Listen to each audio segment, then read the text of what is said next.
Okay, so this video is about the Boss BF2 Flanger.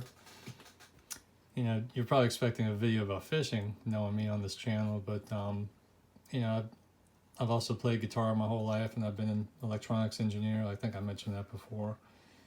And I tend to fix everything electronic or electrical for fun. So this video should be pretty quick, but it was funny because me and one of my best friends who used to be my guitar tech back in the band days in the 80s, in the early 90s, had a conversation. I mentioned to him that I plugged in my old flanger pedal and the light came on and everything seemed to be working, but it wasn't flanging. Kind of strange. I'm like, well, the light comes on, but it's not working. You know, it just sounds as if it's on bypass, you know, like if you had it turned off and the guitar signal's just going through. And he says he had a bunch of old Boss pedals that had the same problem. So I started to think about it. I said, well, maybe I should take a quick look at it. So I did. So anyway, this is just a quick video to tell you what I found and probably what you're going to find if you have any of these older Boss pedals, maybe even the newer ones too, you know, that have that sort of same symptom, because I bet the circuits are pretty much the same. So anyway, here's what the deal is. You know, when they make these things, they use the cheapest components they can get. You know, that's why a lot of times if you take two of the same pedals apart, you're going to find different components in there with similar values, but probably not exact. And that's why sometimes some sound better than others. But in the case of this one, what I found, I mean, the first thing you usually check, by the way, with electrical things, is your power supply. You know, because that's one easy way of causing damage. Putting the wrong power supply, overrated power supply, shorting your power supply, you know, so you usually start out with a power supply. So that's what I did in this case. And what's cool is you can pull up schematics and board layouts for so much of the stuff online. I just put in a search for Boss BF2 schematic, and lo and behold, the schematic comes up and also a board layout. So that really made it easy. So basically, here's what I found. And this is what you want to do too. You got your battery comes in, you got your AC adapter comes in, and it goes in this IC. Well, that's a 78L05, which is a very standard 5 volt, positive 5 volt voltage regulator. Comes in, you've got a Zener diode. This is probably clamping it at, I think it says 11 volt. So it's holding the voltage at 11 in case you put an 18 volt power supply on. Your next part here is a filter capacitor. You can see it's on the power line going down to ground. Next is your voltage regulator, and then here's the output of it. It's got a little arrow, means that's a supply feed. So many other places around the circuit require that 5 volts. If that's not there, it's not going to work. So alongside of that also is another capacitor, and that's a filter capacitor also going to ground. So basically the easiest thing to do here is it's all unplugged. Just take a standard voltmeter that has a diode check or a continuity tester on it. What you want to do is you want to check across these components, right? What you're looking for is a short.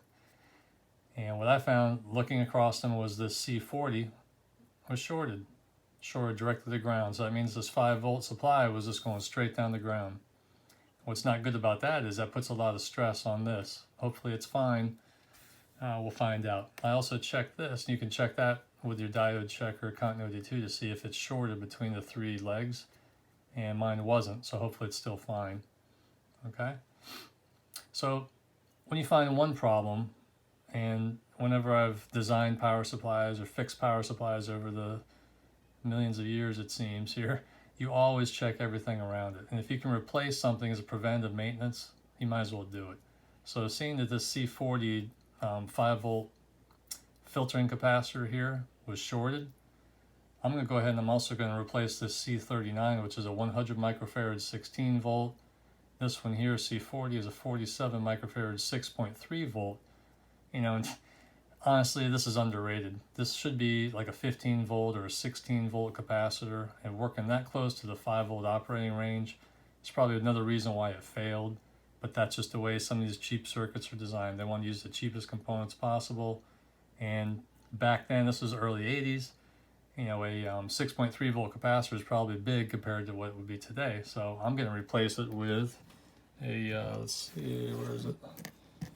I'm going to replace it with a 47 microfarad capacitor that's rated at 25 volts. And you can see it's not much bigger than the other one.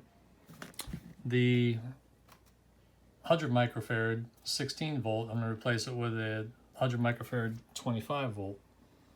You know, and it's basically the same size as the one that's coming out. Again, modern capacitors are a lot smaller, these electrolytics. So where is it? It's the next question. Well, you can look at the board layout and then find it. And then once you find it, go on the other side of the board to where its legs are going to be soldered on, and that's where you would check with your meter to see if it's shorted. So like I said, you want to go and find all those components in this part of the power supply section and check to see if they're shorted. D1, C39, D9, C40, IC6.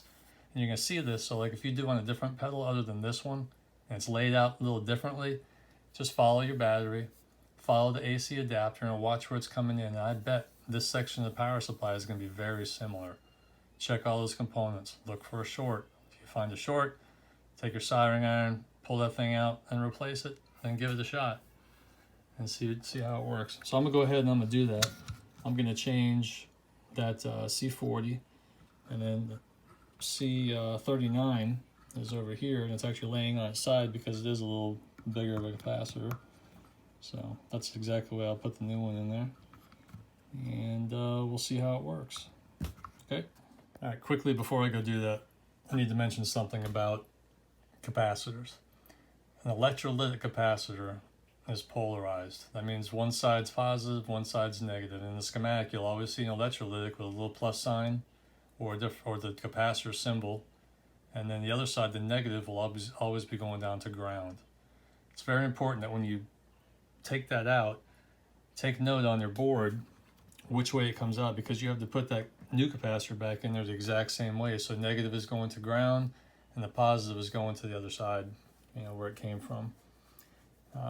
There's some easy ways of checking on your board. If you pull it out, you can message me, I'll tell you how to do that if you need to. But if you just pay attention when you're taking it out, the orientation, then you won't have a problem. Here's an example. This capacitor here, you see the one side has a line on it with a negative.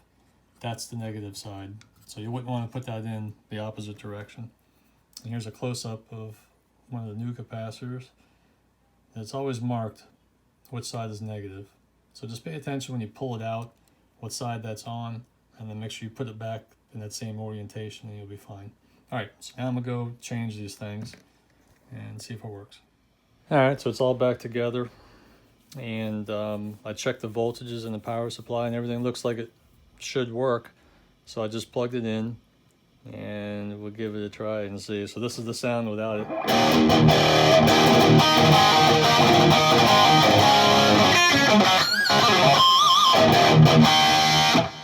And then we'll kick it in.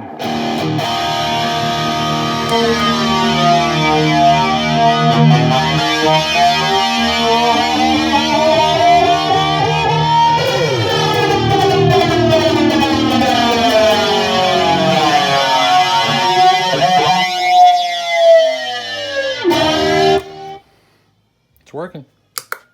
That did it, and I bet a lot of other pedals out there that have those same symptoms will have the same problems. So anyway, hope this helps somebody. Thanks for watching. All right, thanks for watching. Please subscribe.